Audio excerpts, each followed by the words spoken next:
Entonces miremos nuevamente esa... Perdón. Listo, sí. Bueno, estamos con la siguiente, Ángela, por favor. Listo. Bueno, pero ¿qué era la Grecia antigua? La Grecia antigua eran numerosos estados independientes. O sea, no había un país, una nación que se llamara Grecia. Es más, ni siquiera se llamaban griegos. Eran ciudades-estados, lo que llamaban las polis. Cada ciudad de estas era autónoma y autárquica, o sea, era independiente de las otras y autárquica en el sentido de que ella determinaba su forma de gobierno. Entonces ahí encontramos en esa misma región unas polis que eran gobernadas por tiranos, otras que eran gobernadas por reyes, otros por diarquías, o sea, dos reyes compartiendo el poder. Aparece en Atenas la democracia, etc. Y eran ciudades pequeñas. Para comparación del tamaño de esas ciudades, en la época de Pericles, en el máximo esplendor de Atenas, los ciudadanos atenienses eran alrededor de 40.000, los que podían votar, los que podían participar en las decisiones democráticas. Pero a eso hay que agregarle entonces los que no podían participar, que eran las mujeres, los niños, los esclavos, y los metecos, que eran los extranjeros que vivían en Atenas, que tampoco podían votar. Entonces, digamos, eran más o menos 100.000 personas en Atenas, en todo su esplendor. No eran grandes metrópolis, pues. Entonces decíamos que aunque era mosaico de ciudades, estado, los griegos tenían una conciencia de unidad como pueblo. Comprendía que todos, aunque vivieran en diferentes polis y bajo diferentes regímenes, eran todos un mismo pueblo. ¿Por qué? Porque compartían un origen común. Porque hablaban la misma lengua, aunque cada polis podía tener su propio dialecto, digamos así, y por creer en los mismos dioses. Bueno, y ellos nunca se llamaron griegos, sino ellos se llamaban helenos, de Elis. Uno de sus héroes mitológicos, y ellos mismos, inclusive Homero en la Odisea nunca habla de los griegos, sino que se refiere a los que combaten contra Troya. Lo llamaba una vez aqueos, tánados o argivos, por referencia a Argos.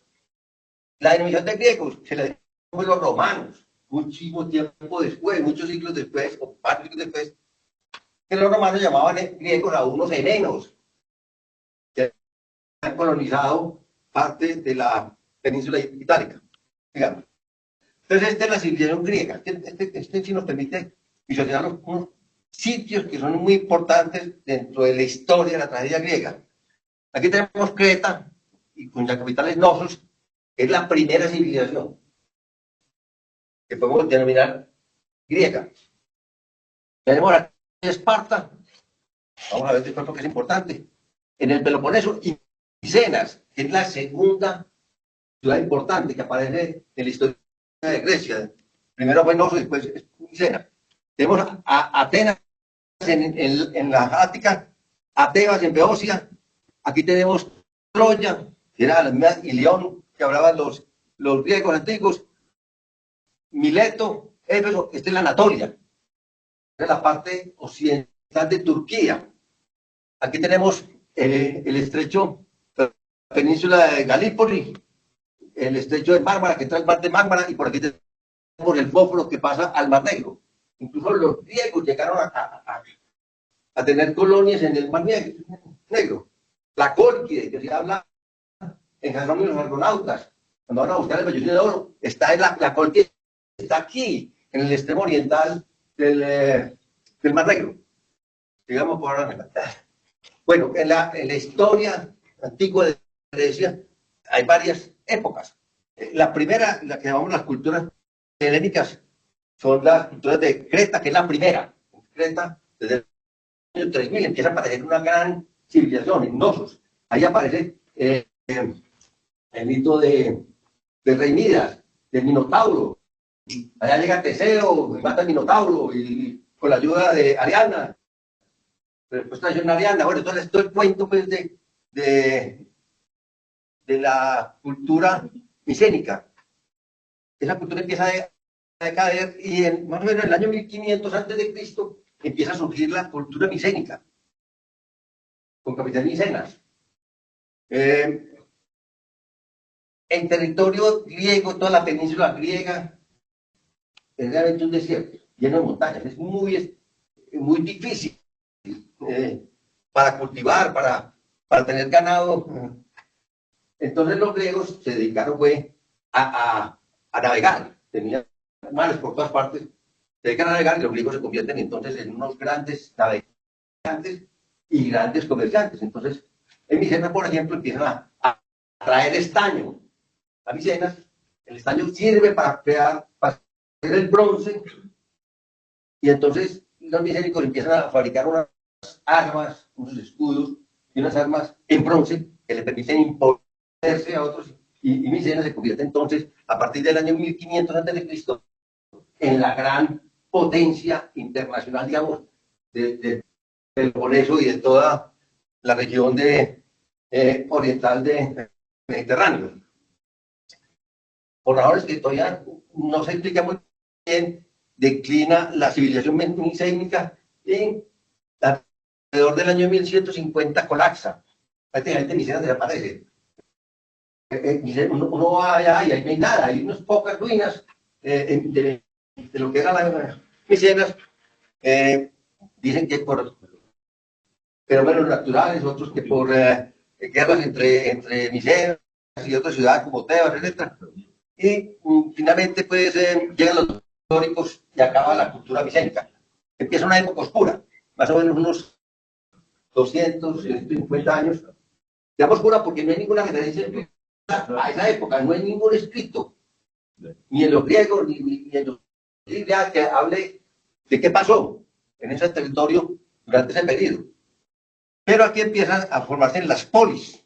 O sea, dejan de ser ya reinados y se convierten en polis, ¿verdad? Cada ciudad pues tiene el propio gobierno, empiezan las migraciones hacia menor, lo que vimos ahora, a Mileto, a Rodas, etcétera.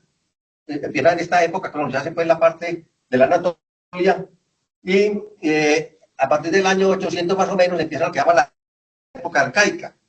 Empieza la época de colonización, van pues entonces a colonizar a Sicilia, aparece Siracusa, van hasta España, aparecen algunas ciudades, colonias griegas, pero no colonizar no es decir que nosotros entendemos como hicieron los españoles, que se fueron y vinieron aquí y gobernaban aquí, no, gobernaban desde España. No, estos eran un asentamiento de personas que venían de la isla y que se asentaban, tenían su propio gobierno y toda su autonomía.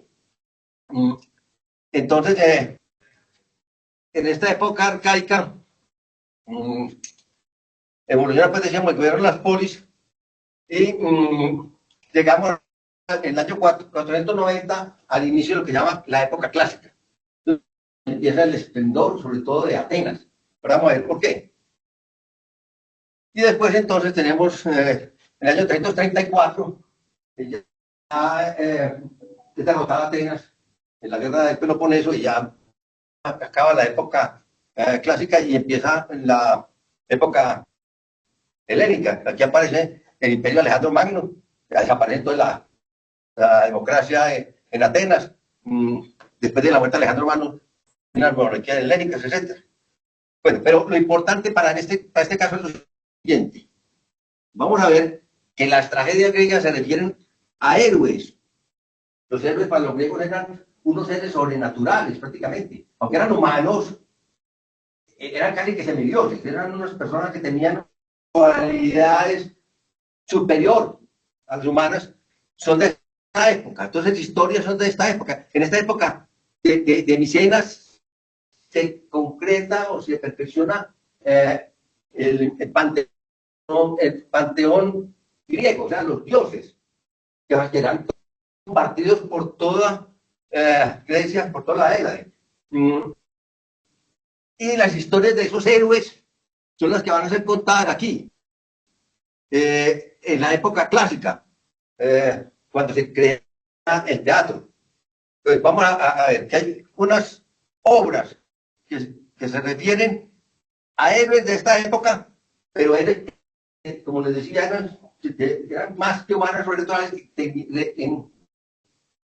encarnaban los principios y los valores que creían los griegos, que era la ética y la moral griega. Digamos, por favor. Bueno, decíamos que en la época clásica, o sea, después de la época arcaica, donde van a aparecer los grandes tragediógrafos, etcétera, esta época se caracteriza por la guerra médica, ¿verdad? Las guerras que enfrentan a Atenas y a toda la guerra prácticamente con los persas. Ya en el año 508, Clístenes fue el que establece la democracia. La democracia no es de la época en que estamos, vamos a referir a esta vida, sino que es antes de que empiece lo que se conoce como el siglo de oro o el siglo de Pericles. En el año 429 hay una rebelión jónica. La Jonia es la parte de Anatolia. Las colonias de Anatolia se rebelan contra los persas que habían acabado de derrotar a los medos. Pero los persas seguían hablando de que los que venían de allá de esa zona eran medos, de la Media. Pero realmente era la guerra con los persas. Era el imperio aquemenida que había quedado sin segundo, pero en este momento es Darío I el que... bueno, entonces, Darío I está ya gobernando, ya ha muerto Ciro II. Esas colonias griegas se rebelan contra el imperio aquemenida porque le están poniendo unas cargas tributarias muy altas, piden ayuda a la Hélade, y solo Atenas, Eritrea, una ciudad al norte de Atenas, responden y mandan 20 barcos, pues, o sea, tampoco era mucho, pues, pero eso no le cae muy bien a Darío I. Darío I jura vengarse de los atenienses. Pone inclusive a un sirviente que le diga todos los días, 3 veces, acuérdese de los atenienses. Entonces, claro, Darío I arma un ejército y va a invadir, pues, la Hélade, va a ir a atacar a Atenas y son derrotados en la batalla de Maratón. Están desembarcando en la llanura de Maratón y ahí militares no se enfrentan, se ven sorprendidos porque pensaban que los griegos iban a retroceder, pero antes los griegos atacan y Filipe manda a Filipe a que vaya a anunciarle a Atenas, que está a 42 kilómetros, que ellos han vencido para que no se entreguen porque la flota persa va a ir al Pireo a desembarcar en el Pireo y atacar a Atenas. Filipe corre 42 kilómetros y cae, bueno, que ese es el primero que ganó el maratón, pero murió. Bueno, después del 480, muy importante este año, 400, ahora veremos por qué, comienza la Segunda Guerra Médica y ocurre la batalla de las Termópilas.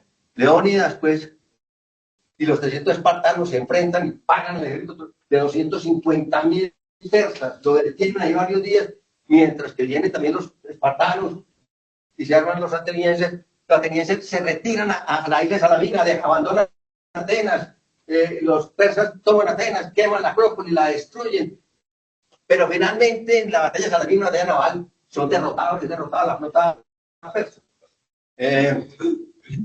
Y eso es lo que hace engrandecer el prestigio de Atenas. Los atenienses, con la ayuda de los espartanos, han derrotado a los persas, la mayor potencia en esa época en el mundo. Que crea la Liga de Delfos para, entre todos, recursos para hacer una flota y un ejército que se enfrente, que impida que haya otro ataque persa. Pero en el año 431 empieza la guerra del Peloponeso, o sea, la Liga de Delos, comandada por Atenas, contra la Liga del Peloponeso, comandada por Esparta, finalmente pierde la guerra Atenas, pero la Liga de Delfos, y la cultura ateniense, el apogeo de Atenas empieza a decaer. Pues sigamos, por favor. Bueno, decíamos entonces que los mitos eran muy importantes, era la religión de los griegos. Esos héroes eran como para nosotros los santos, ¿cierto? Y todos los mitos, es como para toda la Biblia. Y esos mitos, esos valores, esos principios se transmitían a través del canto. Habían unos señores, reclamadores, digamos así, que transmitían esos mitos. Entonces, unos de ellos eran los aedos, que en griego significa cantor, eran los artistas que cantaban las epopeyas, los poemas épicos, pues, donde hablaban de todas esas cosas que pasaron en Micenas con sus héroes, acompañando de un instrumento musical, la lira o la cítara.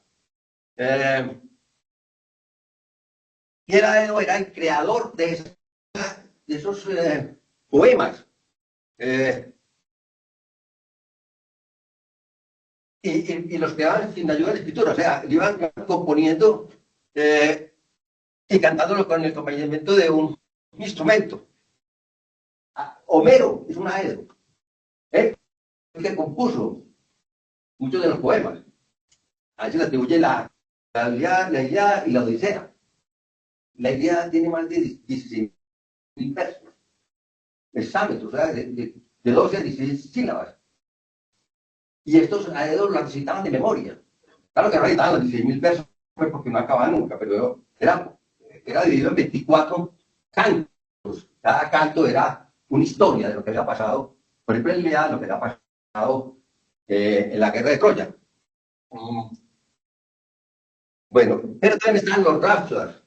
Los Rhapsodas simplemente repetían lo que habían compuesto los aedos, ¿cierto? Y ya no cantaban, perdón, ya no tocaban ningún instrumento, sino que se acompañaban de un bastoncito para llevar el ritmo, porque en la cultura griega el canto y la danza son fundamentales, son intrínsecos a su cultura. Entonces no era que alguien que pudiera reeditar para no, tenía que llevar el compás, el ritmo, y así fueron compuestos estos poemas.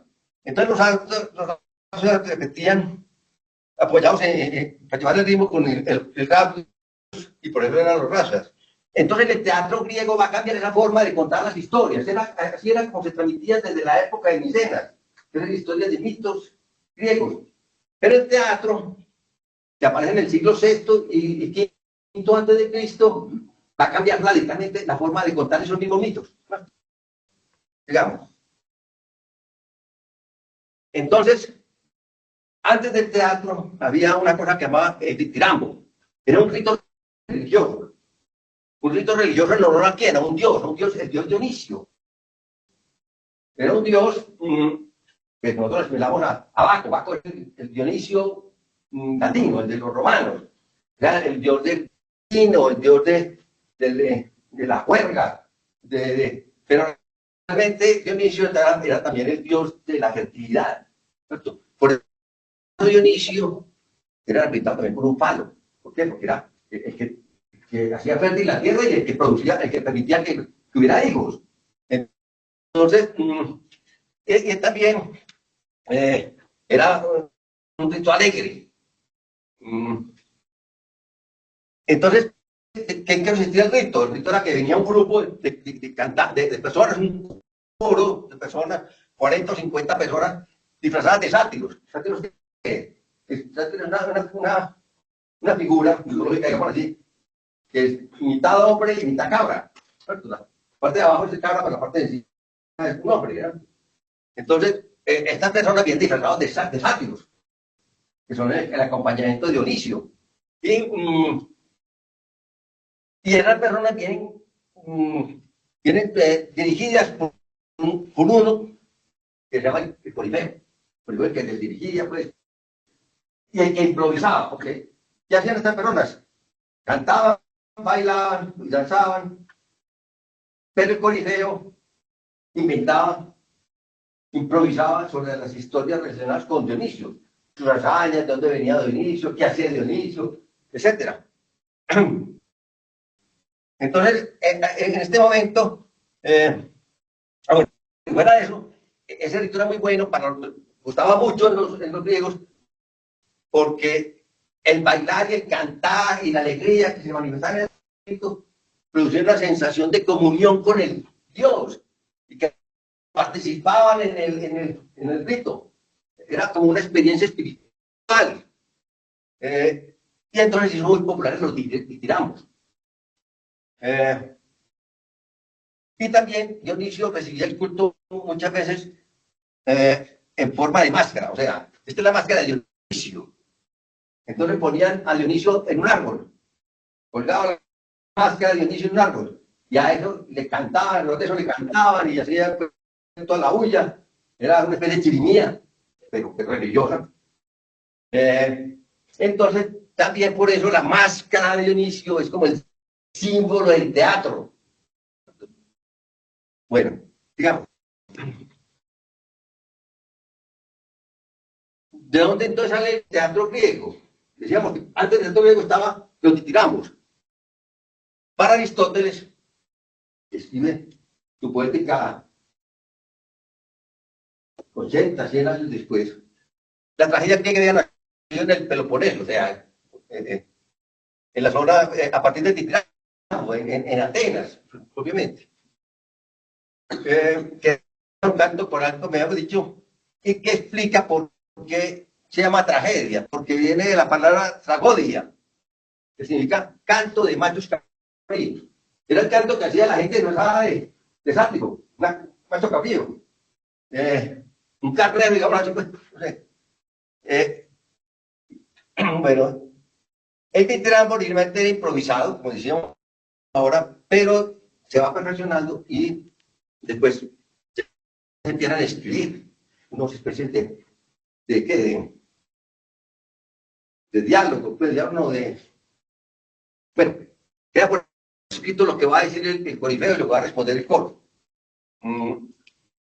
Y empieza un proceso empieza formando el teatro.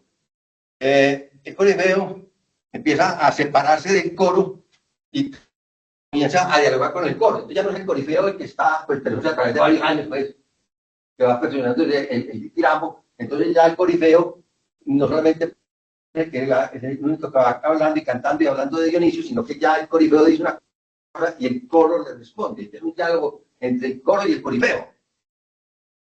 Y después inclusive el coro se separa en dos y hay dos corifeos y dialogan entre ellos. Y empieza a aparecer pues, entonces unos personajes que son unos actores que empiezan a dialogar entre ellos. Y posteriormente, vamos a ver, Thespis introduce un tercer elemento que es el contestador. Y en ese momento en que Thespis introduce el contestador, es que se considera que empieza el teatro. Digamos, por favor, que es la forma revolucionaria porque los griegos transmiten sus mitos. Thespis es considerado el precursor del teatro, el padre del teatro, y fue el primer actor de la historia. Le atribuye la primera composición trágica, donde ya hay no solamente el coro, el corifeo, sino que hay otro personaje dialogando con el corifeo, planteando debates con el corifeo. Es la primera composición trágica y fue el ganador del primer concurso dramático que se crea en el templo de Dionisio, en Atenas. Entonces, decíamos que Shakespeare añade un tercer elemento pues, al coro y a los sátiros,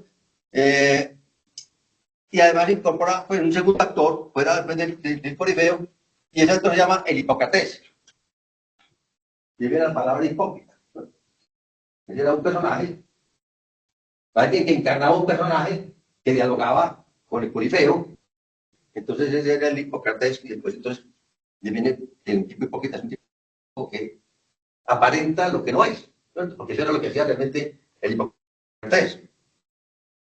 Aristóteles lo considera el creador de la tragedia por haber sido el primero que introdujo un actor, alguien que no cantaba, no que era, recitaba y dialogaba con el corifeo.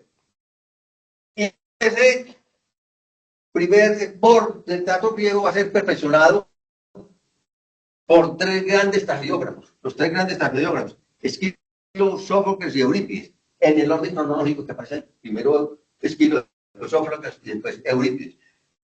Shakespeare mandó construir un carro, una carreta, con figura de buque, porque la tradición era que Dionisio había llegado a la Ática a través del mar en una nave. Entonces, esta era la nave de Dionisio. Y Shakespeare se montó en ese carruaje, paseaba por toda la Ática, por la doble letra, haciendo sus representaciones. Entonces, también es el padre del teatro itinerante. Este señor puesto es muy importante para los teatreros, digamos.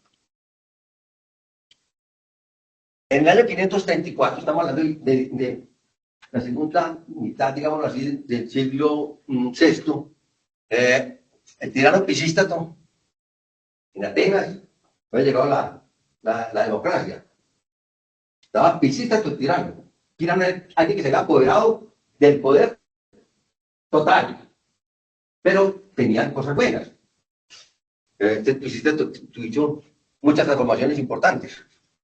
Entonces, Pisístrato instituyó un festival en honor de Dionisio, que se conoce como las grandes Dionisiacas o las grandes Dionisias. Y ordenó que en ellas se presentara durante 3 días 3 tragedias y un drama satírico, presentadas por un mismo autor.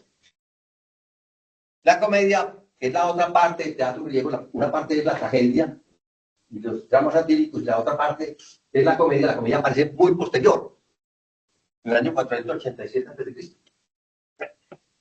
Entonces, noten lo siguiente, eran 3 días, cada día una persona, un tragediógrafo, presentaba 3 obras de él, y al final un drama satírico.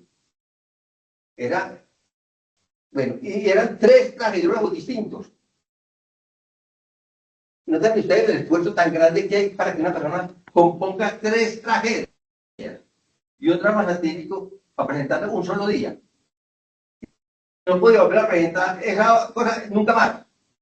Por ejemplo, en el concurso. Y el drama satírico era una obra, digamos, también basada en los hechos y todo, pero muy ligera, pues ya con más en chanza, pues, porque imaginen ustedes, los espectadores estaban 4, 5, 6 horas viendo un drama, una tragedia como vamos a ver ahora, aterradoras, entonces necesitaba un respiro. Y ese respiro era una horita, digamos, de live, que era el drama satírico. ¿Qué pretendían con eso? Que Atenas tuviera un espectáculo que fuera el mejor de toda la región, ¿no? Y que se le presentara ante el pueblo completo.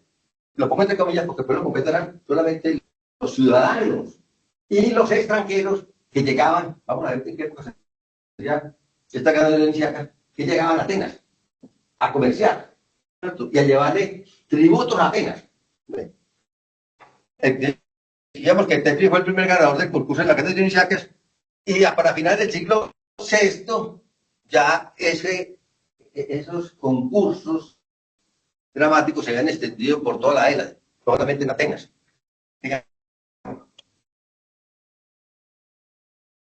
Entonces decíamos que en las festividades dionisiacas se presentaban comedias, tragedias, y entraban los sátiros. Las Leneas era una festividad que se celebraba entre enero y febrero, en pleno invierno. Entonces no había mucha actitud pues, para salir afuera a esas celebraciones de los que tiramos primero y después del teatro. Pero las grandes dionisiacas y las dionisas urbanas eran más pequeñas, pues las grandes dionisiacas, digamos, como el Cannes, el Festival de Cannes, ¿no? La tragedia griega, pero en distintas ciudades había también festivales más pequeños, ¿no? Y esos festivales se hacían en los meses de marzo y abril, que es cuando empieza la primavera, cuando empieza los campos a brotar. Y también es cuando empieza cuando se hace fácil la navegación a través del Egeo y a través del Mediterráneo, y llegan entonces todos esos extranjeros a Atenas a llevar sus productos y sus ofrendas a Dionisio. Decíamos entonces que era una celebración cívico-religiosa a la que acudían los atenienses libres y los extranjeros. No podían ir las mujeres, no podían ir los niños. Bueno, y los dramaturgos se especializaron, o sea, el que escribía dramas no escribía comedia. Ni Esquilo, ni Eurípides, ni Sófocles escribieron comedias, pero había un gran tragediógrafos, como... bueno, ahora me acuerdo. Yo le pregunto a las Aristóteles. A las mujeres siempre las mantienen como aparte de todo, ¿sí? En esa época. Pero no era que la menospreciaran, sino que la mujer era una cosa muy delicada. Y estos son, digamos, espectáculos públicos. Por ejemplo, en las Olimpiadas también las mujeres no podían participar porque eran pelosas, conseguían desnudos. Entonces las mujeres estaban en sus casas, protegidas, cuidadas, muy contempladas, digamos así. Y los hombres están en el jireteo, que era donde, el lugar de la casa donde el aposento de las mujeres. Otra cosa, me falta decir, mi hermano mayor, que está aquí presente, Aníbal, cariñosamente en la familia decimos Mono, y Mono fue el que me inculcó a mí el amor por la historia, hablándome acá rato de los griegos, de los romanos, de los españoles, esta cosa, y regalándome libros. Pero ha fracasado estrepitosamente en su intención de que yo me aficione como él al latín. Algún día, bueno, me voy a leer la traducción de la Vulgata Latina, pero por ahora no. No tengo tiempo.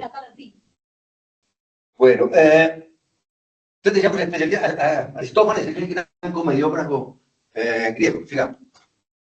Pero ¿qué es la tragedia? Entonces, si vamos a la definición de la RAE, es algo que se refiere a la Grecia antigua, es un género teatral en verso, o sea, no es en prosa, es en verso que se compuso, que le pusieron los dramas, con la ayuda de un coro y varios actores, primero uno, con Shakespeare, después dos, con Esquilo y tres, con Sófocles, desarrollan temas de la antigua épica, o sea, de la época de Micenas, 300, 400, 500 años atrás, centrados en el sufrimiento. Vamos a ver que eso es dramático, lo que se escucha, lo que se presenta en las tragedias griegas, la muerte y las peripecias dolorosas de la vida humana, obviamente encarnado en los héroes, en los héroes de la época de Micenas, con un final funesto, siempre termina mal, el héroe, y que mueve a la compasión o al espanto por lo que ocurre ahí.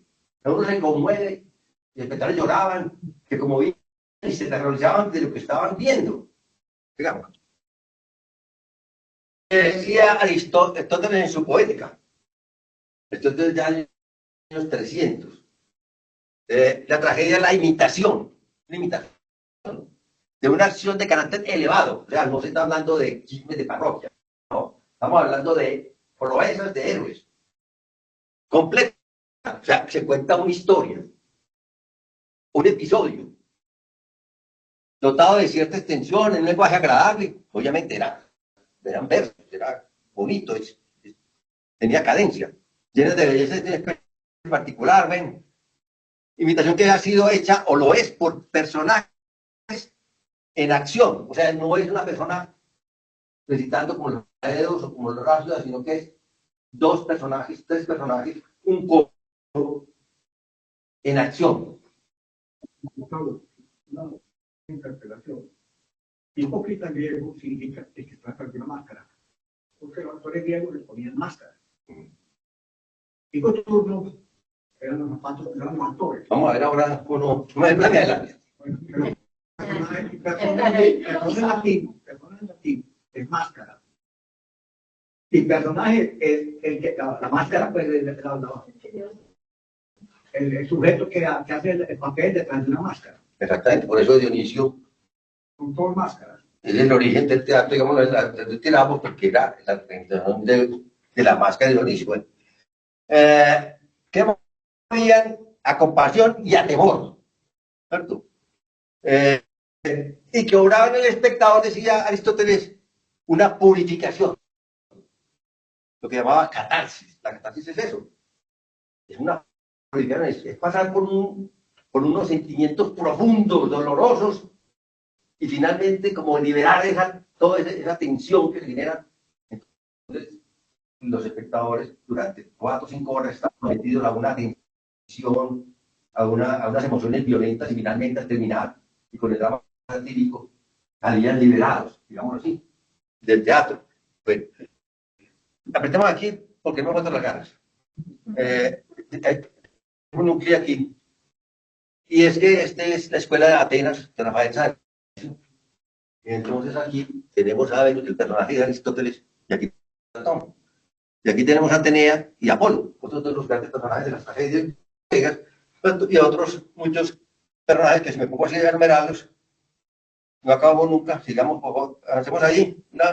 Aquí lo pueden ver, quién era cada uno. Tenemos a Platón, a Diógenes, el cínico, que es este, que está aquí, etcétera, hasta Alejandro Magno, y por aquí, porque uno no es bobo tampoco.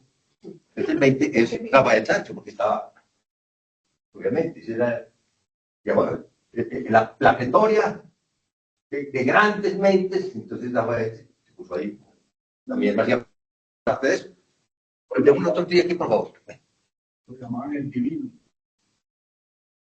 Bueno, entonces Aristóteles también en la poética describe las partes de la tragedia. No era la tragedia una cosa improvisada, o que cualquier traductor podía compartir cualquier cosa y determinar la tragedia. No, tenía que tener unas reglas muy precisas.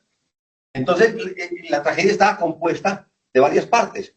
El prólogo era donde se ponía en escena, pues donde se ambientaba el tiempo y la ubicación de los personajes que van a aparecer en la tragedia. Los episodios, podría haber 5 episodios, ya era el diálogo entre el coro y los personajes, los distintos actores, 1, 2 o 3, que aparecían en la tragedia.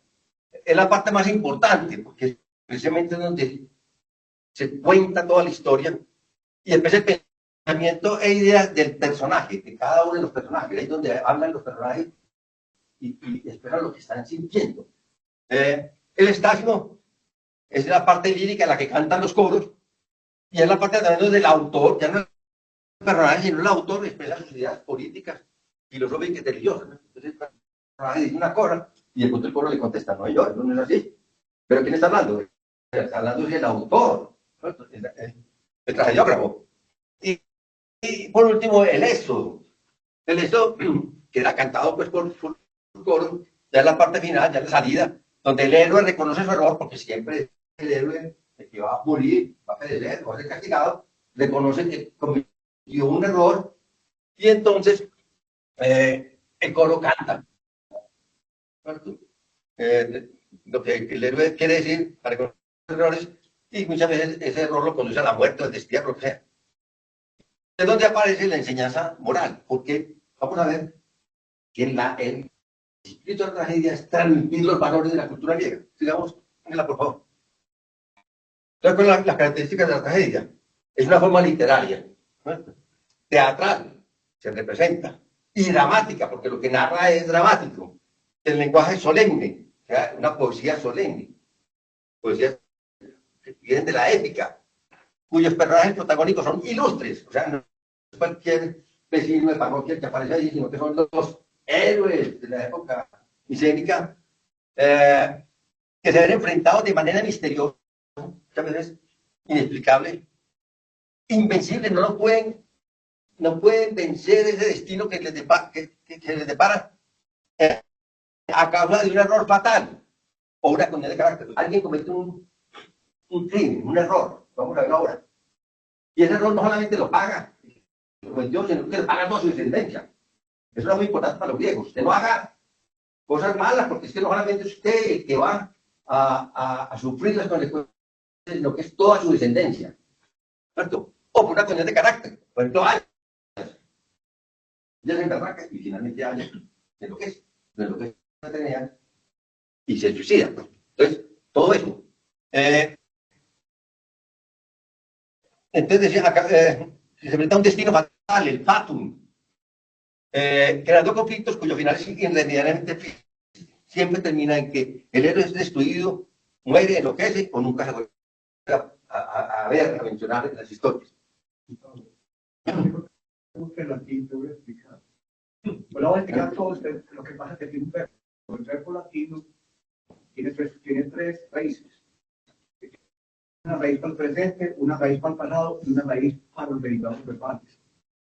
El verbo facio es hacer, ¿cierto? Para nosotros, en realidad, antiguamente se decía facere, hacer se volvió a hacer. El participio pasado, facio es factum, que significa hecho. Es un hecho, Sí. que no se pueda, lo que no se puede evadir. Es el destino. Bueno, qué pena, porque y tengo el tiempo medísimo. Entonces, las temáticas de la tragedia griega eran narran conflictos de grandes dimensiones que arrastran a sus protagonistas de forma terrible e inevitable, como decíamos. La tragedia griega enseñaba a los griegos a enfrentar aquello que no pueden ni entender ni dominar, o sea, aceptar el destino. No trate usted de cambiar su destino. Le enseña que la vida es injusta, triste y cruel. Y eso es cierto. Nosotros damos fe de eso. Y que lo único que podemos hacer como seres humanos es enfrentarlo con dignidad. No rebelarnos contra el destino, ni renegar, ni nada. Bueno, eso es así. Aristóteles en su poética decía que cuando los espectadores veían a los protagonistas de las tragedias, sufrían y lloraban. Y eso lo conducía a la catarsis, como habíamos dicho anteriormente. Bueno, sí. Entonces, la tragedia realmente es una forma de enseñar valores y principios y transmitir la religión, los mitos. Entonces la tragedia griega dramatiza los grandes mitos, rara vez sucesos históricos, solamente Esquilo compuso los persas, porque él venía a la batalla de Maratón. Pero, bueno, la tragedia no muestra, salvo excepciones, una relación directa con sucesos coetanos, o sea, no eran historias de su época, sino que hacía referencia a épocas de 300, 400, 500 años atrás, pero que no eran absolutamente lejanas a los problemas de su sociedad. Lo mismo que se estaba hablando de que ocurría hace 400, 500 años, estaba sucediendo también en las polis.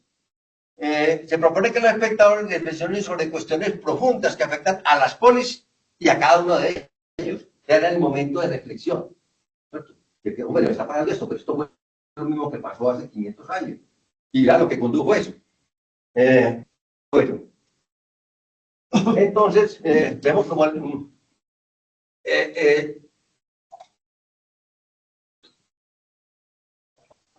Esquilo, en su tragedia de los persas, él no habla de la victoria de los griegos contra los persas, no, habla de como si fuera el persa. Le está contando lo que siente la madre de Jerjes, esperando las noticias de qué pasó en la batalla de la niña.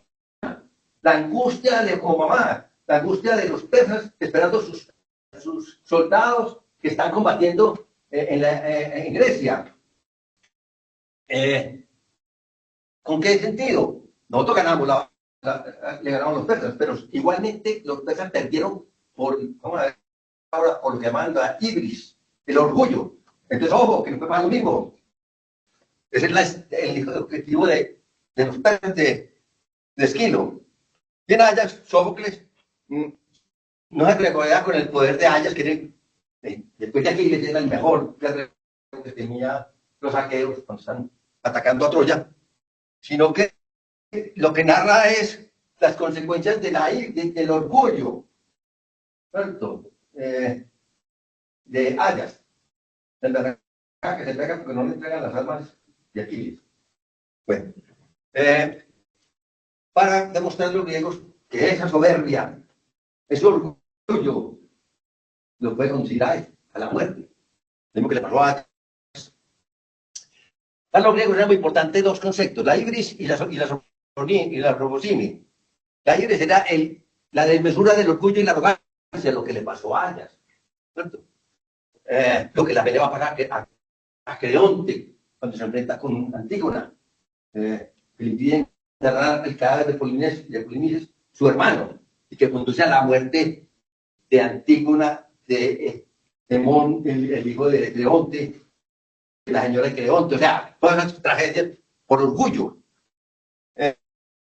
Y contra eso, bueno, por ejemplo, el caso de Ajax, Sófocles, entonces narra que cuando va a salir Ajax para combatir en Troya, Telamón, que su papá le dice, hijo, desea vencer con la lanza, pero siempre con la ayuda de la divinidad, que era Atenea, su diosa, tutelar. A ello respondió Ajax, padre, con los dioses, incluso el que nada es, podría obtener una victoria. O sea, no es gracia ganar con la ayuda de los dioses. Yo sin ellos estoy seguro de conseguir esa fama. Entonces tenía no enloquece. En una locura, sí. Aquí está. Se entierra en el costado que no, que era donde podía ser herido, porque él había sido cubierto con con una capa con la piel de león, de Heracles. Entonces tenía una parte que quería, no le entraba la flecha, pero después de la orilla, entonces se clava la flecha en el costado, en el cual no es indecible. Bueno, entonces de Sofrosine, aquí está Sofrosine, que es la diosa que encarna la prudencia, ¿cierto? La templanza, la pureza, la autoestima. Lo que hace es la tragedia, es decirle, todo lo que le pasa a usted, si usted sigue el camino de la Iris, y más bien, entonces, usted lo que debe hacer es ser prudente, tener moderación como Sofrosine, digamos. Entonces, bueno, ¿qué significa cómo se organizaba? Donde se hacen las presentaciones de las grandes tragedias. Entonces, se escoge la ciudad, escoge a tener en este caso, a un ciudadano rico, gratuito, para que ponga plata para la pachanga, pues, para la reunión, que es el Corega. Es el director del certamen, el que se hace cargo de la representación y proporciona las máscaras y el decorado, o sea, tiene que comprar las máscaras, el decorado y todo para que se haga la representación. Como decíamos, eran tres los autores que van a presentar durante 3 días, uno cada día, sus obras, y todas eran obras nuevas. Muy importante lo siguiente, los espectadores sabían todos de historia. Todos conocían de historia, igual que nosotros ponemos la Biblia. Pero nosotros vamos, por ejemplo, a ver la pasión de Cristo bueno, de Benedicto. Sabíamos qué pasaba, pero fuimos a ver qué era lo que cómo veía Benedicto a Cristo. Yo recuerdo que fue muy criticado porque muestra a un Cristo humano que sufre, que tiene dudas, que tiene temor de lo que le va a pasar, ¿cierto? Comparado con otras presentaciones de Cristo, donde Cristo prácticamente se manda pues, a sacrificios sin ninguna duda y sin ningún miedo. Bueno, entonces todos sabían de qué iba a pasar, pero iban a ver a qué es lo que este autor quería mostrar de su propia percepción del episodio, del mito, y la enseñanza que iba a traer esa tragedia. Entonces, como decíamos, cada tragedia presentaba una tetralogía, 3 dramas y más el drama satírico. Las obras eran seleccionadas por los magistrados, o sea, no era que cualquiera decía, yo quiero allá, no, allá los magistrados decían, bueno, los arcontes, usted que, usted es un buen tragediógrafo, usted es una persona que escribe unas buenas tragedias, usted va, en este año, va a estar en el concurso. Y al acabar la festividad se votaba. Y los griegos que eran tan creyentes de los dioses, entonces inventaron un método de la votación. Votaban todos, después de los 3 días, pero sacaban al azar una cantidad de votos. Los votaban, los quemaban y contaban el resto. ¿Por qué? Porque era la forma en que los dioses también participaban en la votación. Ya que los dioses estaban actuando ahí para que ciertos votos no participaran. Bueno, digamos, por favor. Entonces, ¿dónde se presentaba eso? Pues en el Teatro de Dionisio. Este es el Teatro de Dionisio, pero pues obviamente no empezó así. Cuando tiramos, esto era en tierra, esto era una ladera donde la gente se sentaba. Esto es el pie de la Acrópolis. Aquí tenemos en este teatro se disponía de sitios, digámoslo así. Uno era que era el teatro donde la gente se sentaba. El teatro no era todo el teatro era las graderías, digámoslo así. Pero al principio eran simplemente tierra, que la gente se sentaba ahí, en la época de Esquilo. Pero ya en la época de Eurípides, ya esto estaba en concreto, como vemos aquí. Pero había mejorado mucho pues, el escenario. Había transcurrido 50, 60 años. Bueno, también estaba la orquesta, que es este círculo que hay aquí, donde estaba el coro. El coro cantaba y el coro tocaba. Entonces era la orquesta. Y aquí había una tarima, físico pequeña, después fue creciendo la cosa, sobre todo cuando entró a Sófocles con la tramoya y cosas de esas, donde se paraban los actores, o sea, el Coliseo y uno, dos, tres actores, una tarima pequeña. Ese era el escenario, y todavía conservamos la palabra escenario para referirnos donde se paran los actores. Digamos, aquí tenemos la Acrópolis, pues este es el Partenón, aquí tenemos el Propileo, por donde se entra a la Acrópolis, y aquí tenemos el Teatro de Dionisio. Aquí está. Este teatro que aquí es el Teatro de Herodes Atticus, que es posterior pues a la época que estamos hablando. Sigamos. Este es el Teatro de Pidauro, espectacular, la mejor acústica imposible. Aquí, recuerden que el guía se paró aquí, tiró una moneda, dejó caer, y nosotros estábamos sentados por aquí en las gradas y vimos cuando cayó la moneda. Era perfecto la acústica del Teatro de Pidauro. Pero es el 350 antes de Cristo, era muy posterior a lo que estamos hablando de la época de los grandes tragediógrafos. Sigamos. Entonces, los grandes tragediógrafos, ¿quiénes son? Imagínense, durante décadas fue el Festival de Elegantes de Michiacas y cada festival se presentaban 3 tragediógrafos.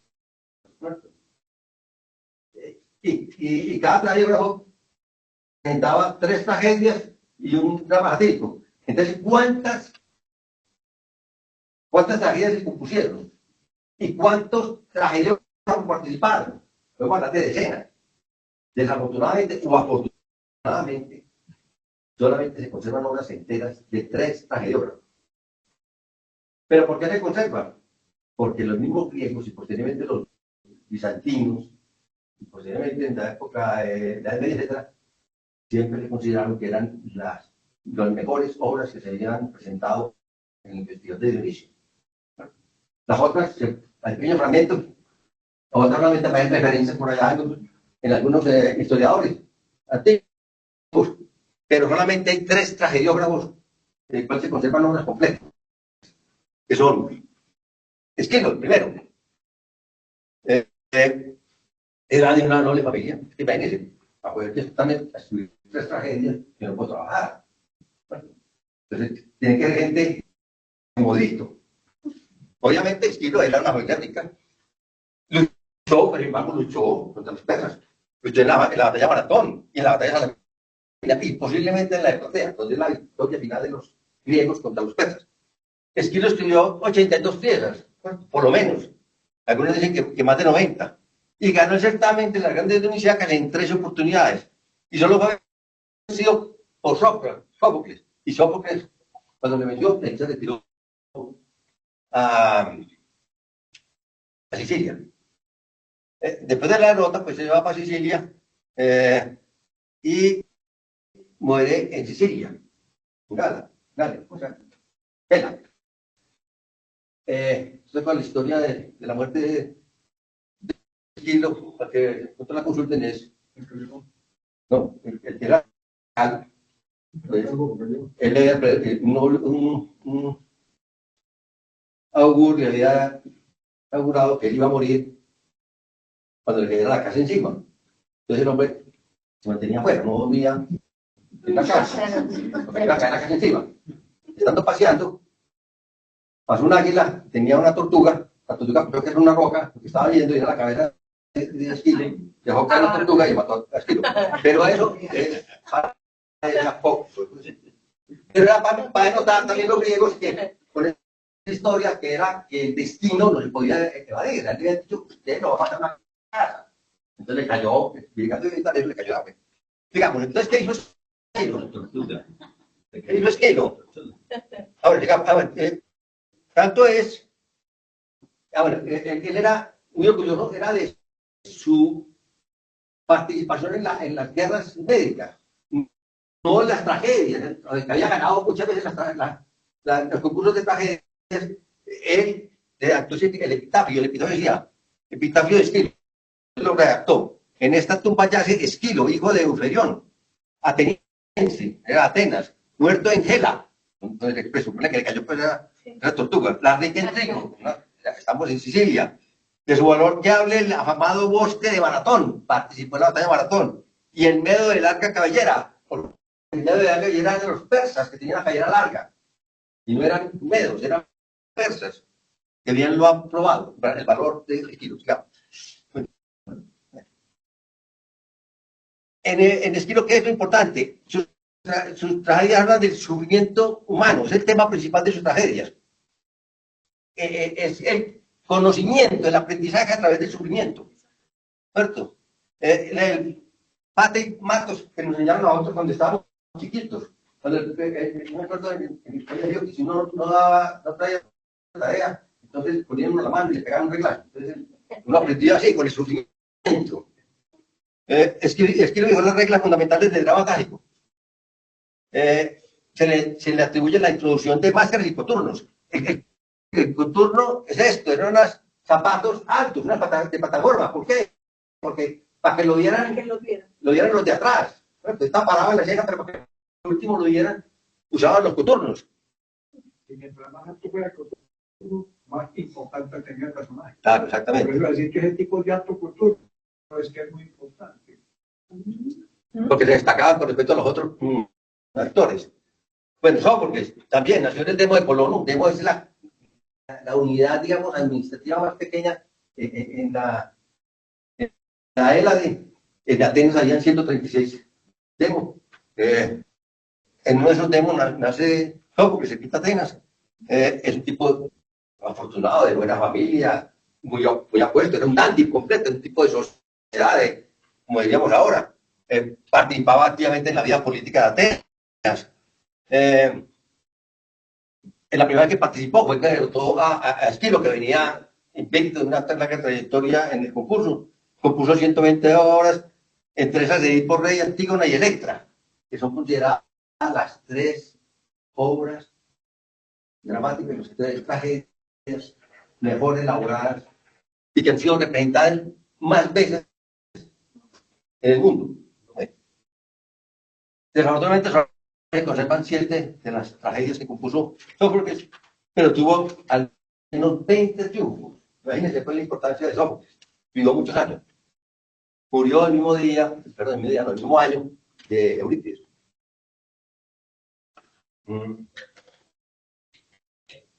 Bueno, innovaciones de Sófocles, introdujo un tercer actor. Ya no eran 2 como con Esquilo, sino que eran 3.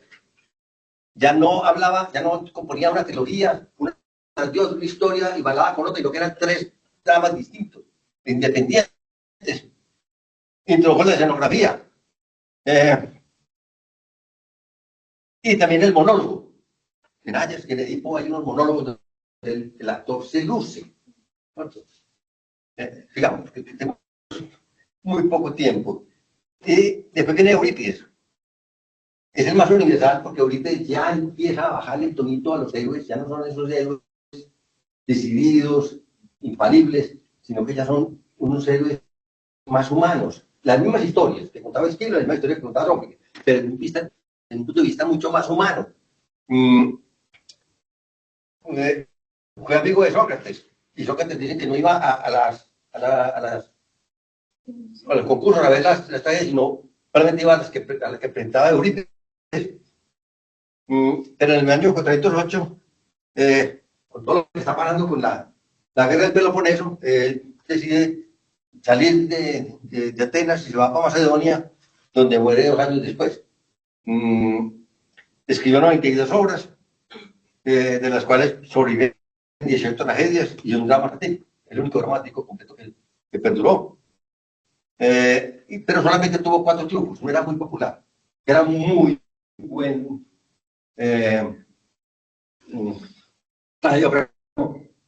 no era muy popular entre el público que era el que votaba, ¿cierto? Y poseía una biblioteca pública, una biblioteca privada, que era la biblioteca más grande de Grecia. Era un tipo muy culto, digamos. ¿Qué aportó Eurípides? La parte psicológica. Las emociones de los personajes de Eurípides son muy bien logrados. Humanizan los personajes, como habíamos dicho, ya no son pues esos protagonistas de Esquilo y Sófocles, que son grandes personajes, sino que esos mismos héroes son personas problemáticas e inseguras. muy alejado del modelo clásico, pues, de héroe, que muchas veces lo conduce a la locura, a la perversidad, al deseo de venganza. Aparecen como protagonistas mujeres, ¿cierto? Y mujeres que hacen cosas dramáticas, horribles. Medea mata a sus hijos para vengarse de Jasón, que la ha repudiado, porque se va a casar con la hija del rey donde está Jasón y Medea. Y mata a sus hijos para que sufra Jasón. Bueno. Entonces, y Andrómaca, la viuda de Héctor, pero no de Héctor, no la viuda de Héctor, ni el héroe troyano. Bueno, sigamos entonces, que nos falta mucho por él. Esta no es la lista de las tragedias que se conservan, la lista de las de Esquilo, las de Sófocles y las de Eurípides. Como decíamos, importantísimas de Hiporra y Electra y Filoctetes. Y aquí tenemos la Orestiada, la tragedia de Agamenón que vamos enseguida. Entonces, esta es una triada, esto se presentó en un solo día. Agamenón, la muerte de Agamenón, las Éforas, Electra, sufriendo la rabia por el evento de su papá y planeando la venganza, y después de la Eumenides, cuando ya Orestes es liberado de la culpa de haber matado a su mamá. Bueno, digamos que falta mucho todavía. Entonces, ¿cuál es la fuente de inspiración de los tragediógrafos griegos? Son principalmente dos. Lo que es como el ciclo de Micenas, o sea, la tragedia de los Átridas, los hijos de Atreo, y el ciclo de Tebas, la tragedia de los Artácidas, los descendientes del Abtaco. Y otra fuente muy importante es la guerra de Troya. Sigamos, por favor. Aquí está el ciclo de Micenas, o de Argos. Entonces tenemos aquí a Tántalo. Tántalo es un personaje que es aparentemente hijo de Zeus. Lo invitan a los banquetes del Olimpo. Él también trata de congraciarse con todos los dioses del Olimpo, y entonces invita también a los dioses a un banquete, pero se acaba la comida. Entonces Tántalo coge a Pélope, que es su hijo, lo descuartiza, lo cocina y se lo sirve a los dioses. Pero los dioses se dan cuenta de eso. Entonces, repudian a Tántalo, le cogen los pedazos. Pues ya, no me acuerdo cuál fue de los dioses que había comido aquí la homoplato. Entonces, reconstruyen a Pélope, pero le quedó un homoplato, pues ahí, hicieron ahí, ¿qué cosa? De ahí viene el Peloponeso, que es la tierra de Pélope. Bueno, pero Pélope tiene dos hijos, que son Tiestes y Atreo. Entonces, exactamente, hay una disputa por el trono entre Tiestes y Atreo. Finalmente, Atreo queda con el trono y Tiestes sale deshilado. Y después Atreo se da cuenta que su esposa Aerope había tenido relaciones con Tiestes, su hermano. Entonces planea la venganza, llama a Tiestes y le dice que lo va a perdonar, pues que hagan las paces, que venga, porque como gobiernen ahí, pues estamos hablando de Micenas. Y entonces coge a Atreo y mata a los hijos de Tiestes, y los cocina, y se los sirve a Tiestes. Y al final del banquete saca una bandeja con las manos y las cabezas de sus hijos. Obviamente, pues Tiestes lo que hace es vomitar y todo, y maldice a Atreo.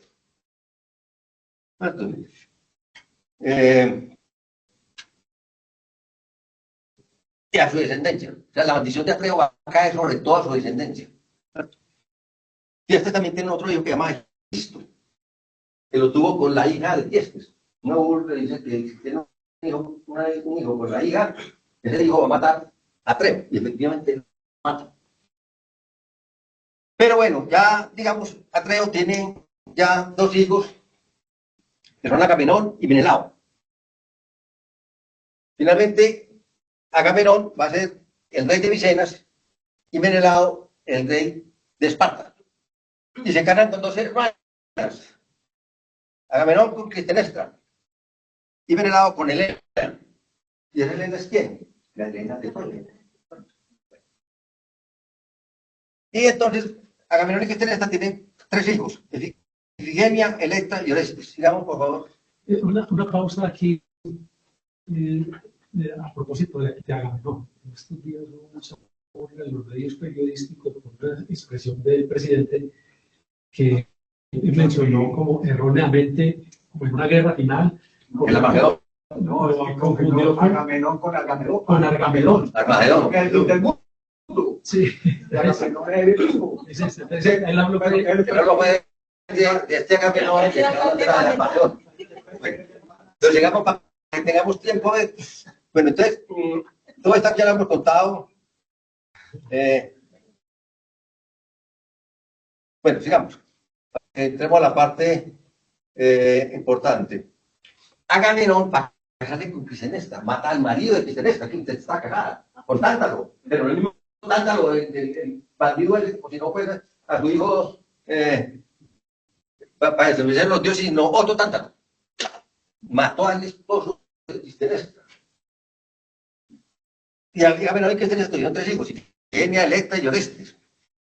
Esto era parecido al tema de la batalla de la guerra de Troya, causada porque en una disputa, pues, en una confrontación que se llama por la manzana de Eris, la diosa de la discordia, que le ofrece en el banquete de Tetis, y Peleo, los papás de Aquiles.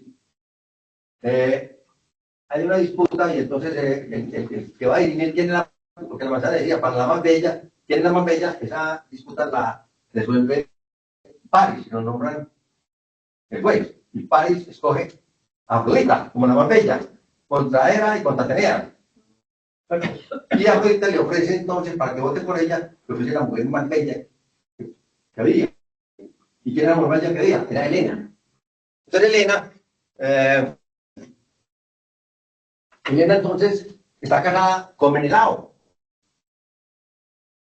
Pero Paris, pero mucho después de la famosa juicio de Paris, con el tema de la manzana, visita a Esparta, ve a Helena, se enamora de Helena, para que Helena no se enamora de él. Hay 2 versiones, una que la da y otra que Helena voluntariamente se va con Paris. Pero entonces empieza el tema de la batalla de la guerra de Troya. Entonces, Menelao y Agamenón, su hermano, convocan a todos los príncipes del Peloponeso, de la Ática, para ir a combatir a Troya. A ver, la ofrenda, pues, recordemos que Troya está en la entrada allá, en la península de Galípoli, Galípoli ahora, eso es lo que llamaban el Esponto. Ese mar, esa entrada. Troya es una ciudad importante, rica, es decir, por ahí pasa el comercio, lo que viene de Asia, hacia Europa. Parece más que fue el fundamento de la guerra de Troya, más una rivalidad económica que el tipo puede, que se adaptaron a Helena. Pero bueno, todos como sea, salieron para allá. ¿Y quién es el comandante? Pues el más importante que había. Y es quién, Agamenón. Entonces van, se reúnen todas las tropas aqueas, así se denominan en la Ilíada, pero están en el puerto de Áulide, pero no hay viento. Pasan los días y no hay viento, no pueden salvar las naves. Entonces consultan a Calcas, que es un adivino, ciego como Homero.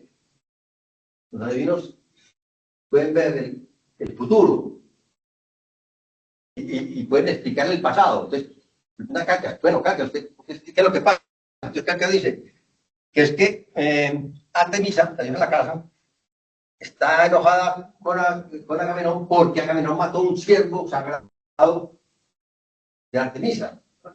Otros dicen que era que, otra versión dice que era que Agamenón le había ofrecido a Artemisa su mejor cosecha, la mejor cosecha de Ifigenia. Cualquier cosa, el hecho es que Afrodita, Artemisa le sigue como resarcimiento pues, a la ofensa que le hace a Agamenón, que mate, sacrifique a su hija Ifigenia, la mayor de sus hijas, con Clitemnestra. Y en unas versiones,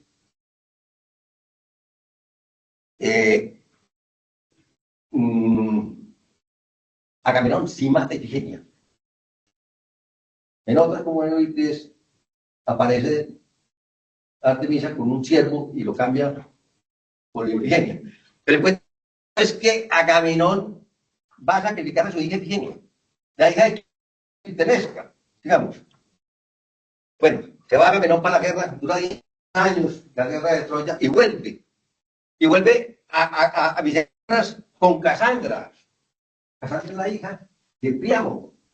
Príamo es el rey de Troya, el papá de Héctor, el papá de Eneas, el papá de París. Y Casandra era muy bonita. Y Apolo se enamora de Casandra. Y entonces Casandra le dice que pues que sí, pero pues, que le ofrece, pues, le voy a dar el don de la adivinación, usted va a poder ver el futuro. Entonces Casandra le dice, listo. Apolo le da el don, pero Casandra no le para a Apolo. Entonces Apolo la castiga y yo, listo, usted va a seguir viendo el futuro, pero nadie le va a creer lo que usted diga. Entonces vuelve con Casandra, con su esclava, ha ganado la batalla, y en ese, entre tanto, ya 10 años, Clitemnestra y Egisto, recuerda que Egisto es el hijo del hermano de Agamenón. ¿Cierto? Sí. Egisto se ha juntado con Clitemnestra y están gobernando Micenas. Y llegan pues, entonces Casandra y Agamenón. Casandra le dice, no vamos allá, porque vamos a ir a la muerte, nos van a matar allá. Agamenón no le hace caso. La Iris, o sea, no hace caso, esta soberbia. Llegar al palacio de Clitemnestra lo hace pasar a Agamenón por una alfombra púrpura. Púrpura es el color de los dioses. Es un irrespeto pisar el color de los dioses. Y esa es la excusa para que Egisto, que está gobernando, condene a muerte a Agamenón. Lo mata. Y lo mata con la excusa de que es un sacrílego, que haya pisado el color de los dioses. Y obviamente Casandra mata, Clitemnestra mata a Casandra. Entonces, ¿qué pasa? Tenemos a Electra, hija de Clitemnestra y de Agamenón. Su papá ha matado a Ifigenia, su hermana. Su mamá mató al papá, Agamenón. Y fuera de eso, está en concubinato con Egisto. Entonces, Electra va y empieza a maquinar, pensar cómo vengar a su papá. Y su hermano Orestes lo tuvo que sacar para que no lo matara. Egisto. Entonces, creció fuera de Micenas. Pero cuando ya está adulto, vuelve Egisto. Y vuelve y se encuentra con Electra. Y Electra le reclama que vengar la muerte de su papá. ¿Y cómo es vengar la muerte de su papá? Porque hay que matar a los asesinos. Los asesinos. Electra, Egisto y Clitemnestra. Pero Orestes va con un amigo, Pílades, se meten al palacio disfrazados y Clitemnestra no lo reconoce porque nunca lo vio crecer. Es como otra persona que se ve con una montaña, nunca lo vio crecer. Entonces, cuando ya están dentro del palacio, Orestes mata a Egisto y mata también a su mamá, a Clitemnestra. En las versiones, en la versión me perdón, si es visto, de Sófocles, pero en Eurípides, en unas versiones, Electra participa en el asesinato y en otras no. En Sófocles, ella duda. Ella alienta a Orestes a matarla, pero no participa. Pero en Eurípides la ponía corriendo un acto aberrante. En Eurípides sí, Electra mata a Clitemnestra, participa en el asesinato de su mamá. Entonces, Orestes se vuelve loco del remordimiento y es perseguido por las erinias.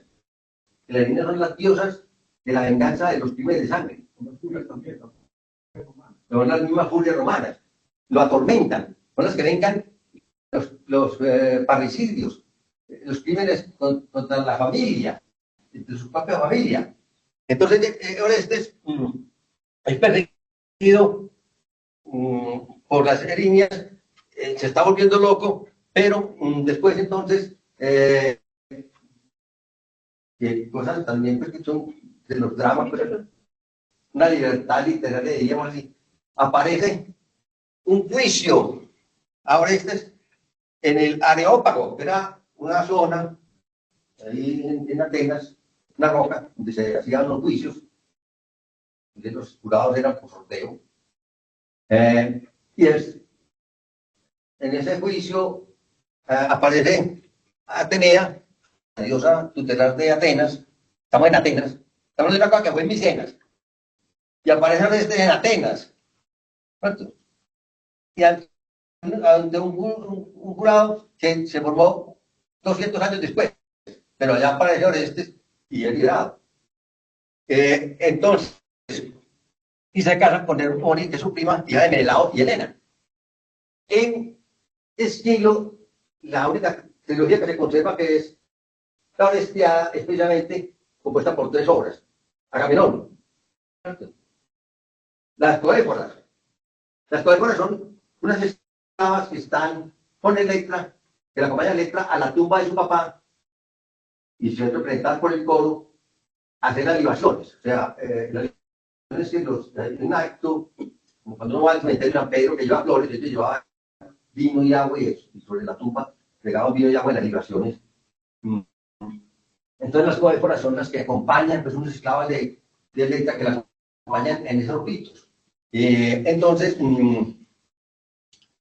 ese es el título de la segunda obra de Esquilo, que es donde está rumiando Electra, planeando la venganza, deseando que maten a Egisto y posiblemente a su mamá Clitemnestra.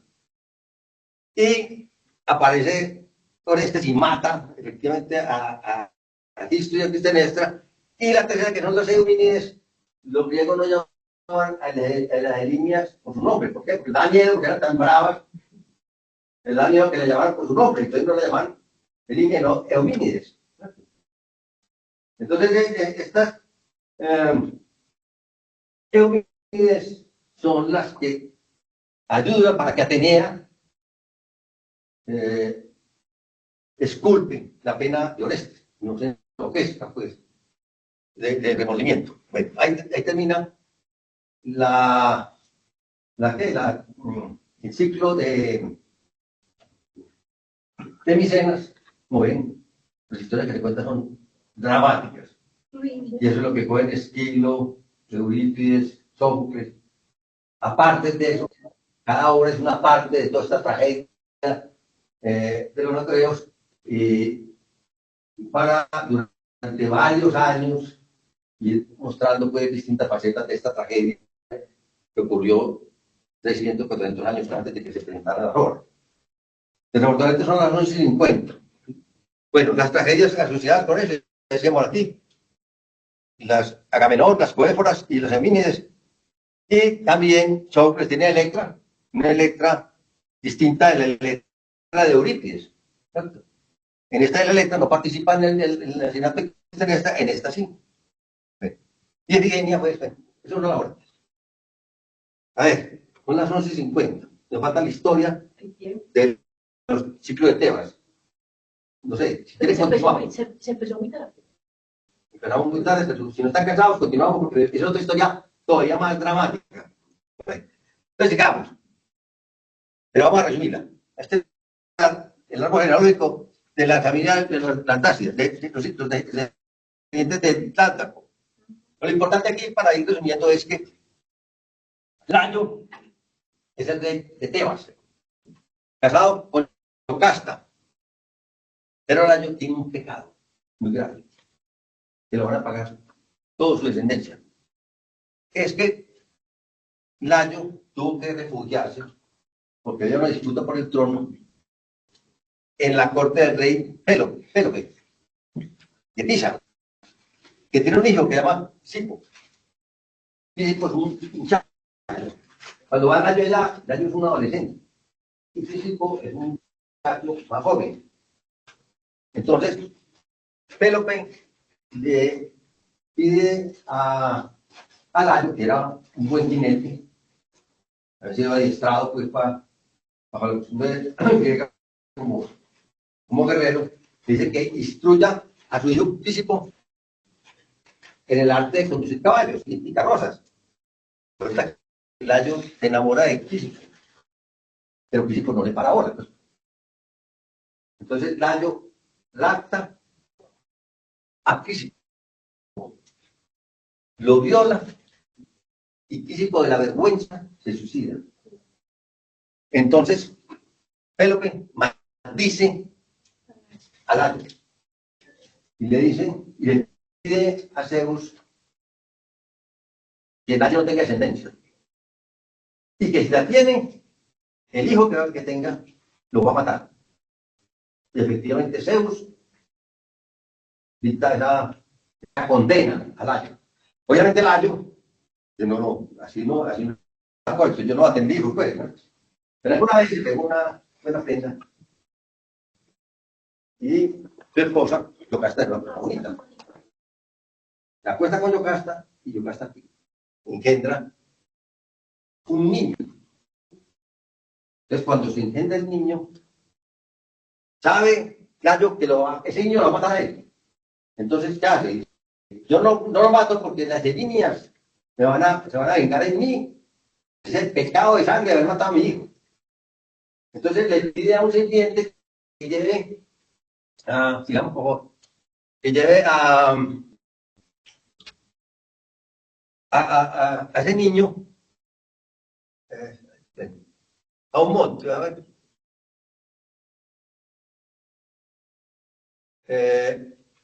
Al monte Citerón. Al monte Citerón, gracias.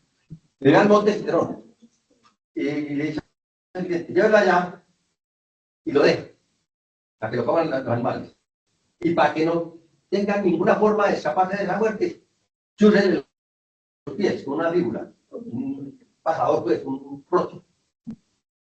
Entonces, efectivamente, el siguiente va y le chuza pues, al niño las piernitas, pero no es capaz de dejarlo. Pasan unos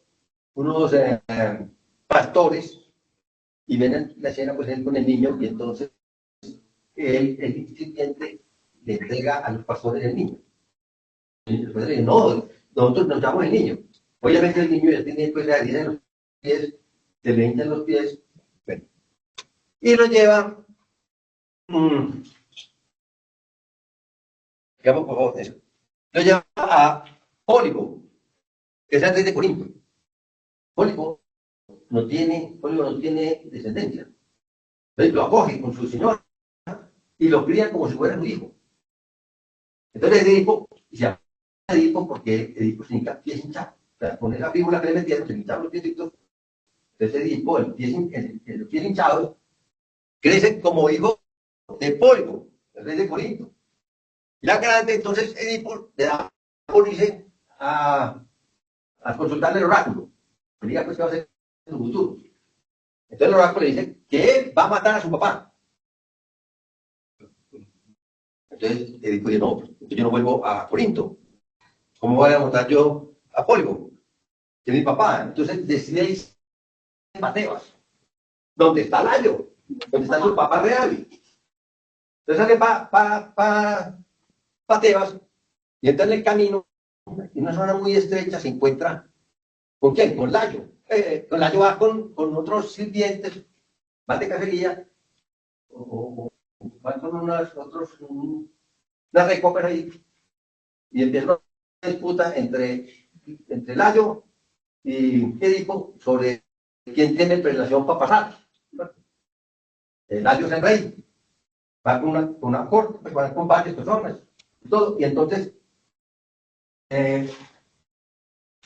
se haga una disputa y finalmente Edipo mata a Layo y mata a otros siguientes, solamente queda uno.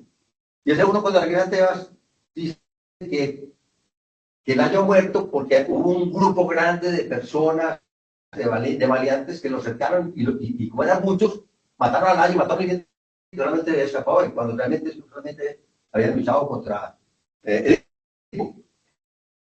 Pero bueno, Edipo siempre fue hacia Tebas y antes de llegar a Tebas, cerca de Tebas, se encuentra la Esfinge. La Esfinge es este personaje aquí, que tiene cuerpo de león, tiene alas y tiene busto y cabeza de mujer. ¿Cierto?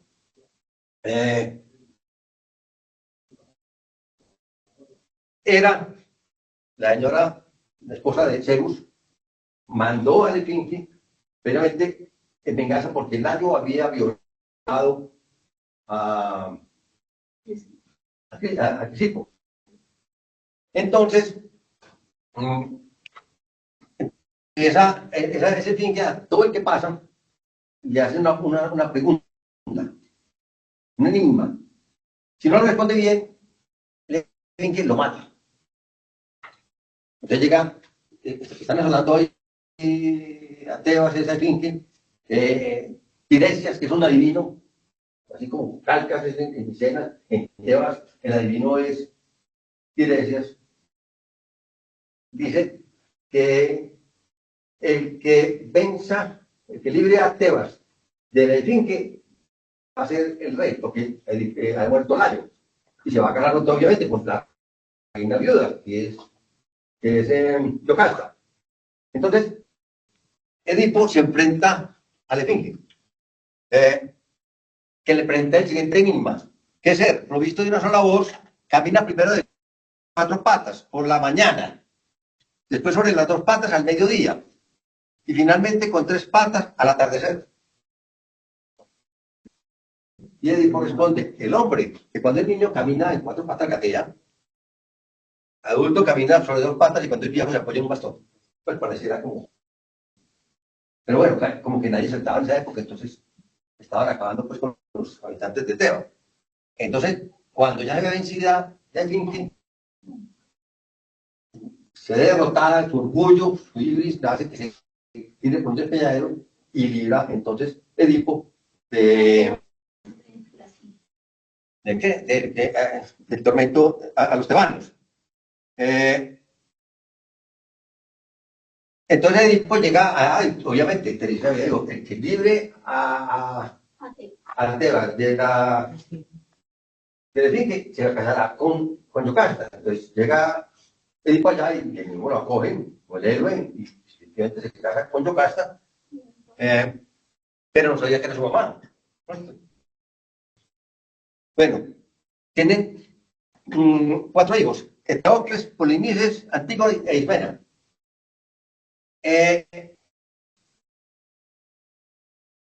Pasa el tiempo, ya pues ha tenido los 4 hijitos, pasa el tiempo, y de un momento a otro se desata una peste en Tebas. Empieza a morirse la población, y empiezan entonces a preguntar, como nosotros también, que vamos a la iglesia a rezar para que se acabe el coronavirus, y no sé, hasta por allá un pastor lo pone una bola de coronavirus, bueno. Así, la humanidad no cambia. En esa época acuden al oráculo y acuden a los videntes, a Tiresias.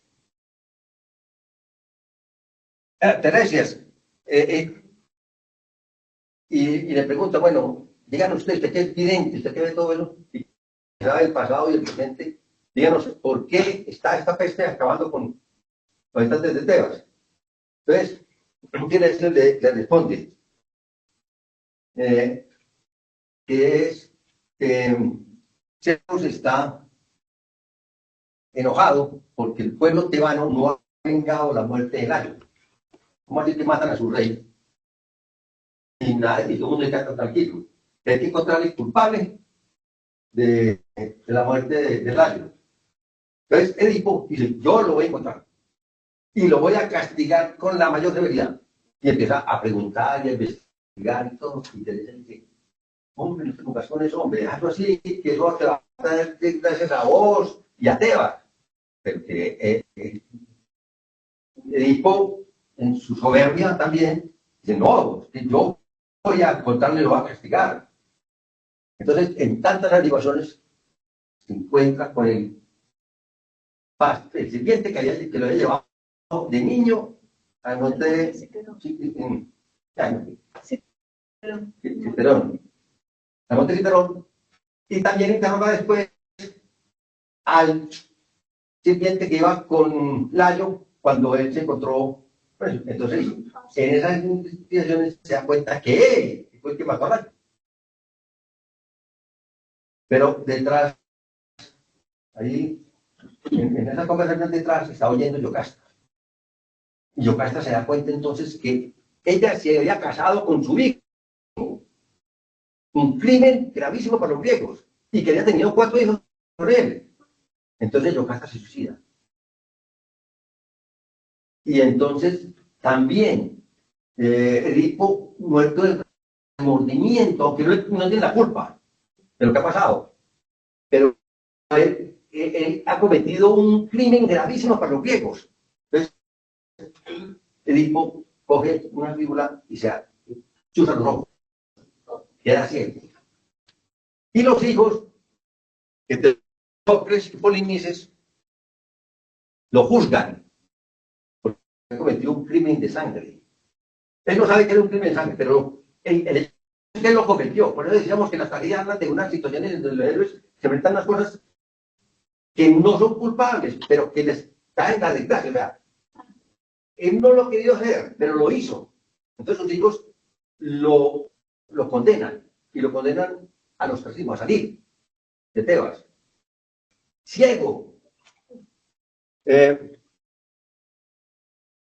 Aquí vemos, ¿sale con quién?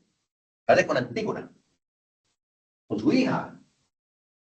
Y sale y a recorrer, expulsado de Tebas. Finalmente, Sócrates lo pone a morir por allá, ¿en dónde?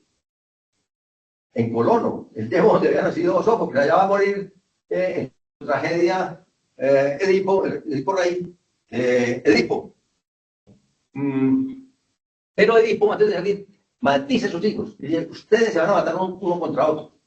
Entonces los hijos, para evitar eso, dicen, no, ahora vamos a gobernar Tebas alternadamente. Yo primero y después vos, ¿no?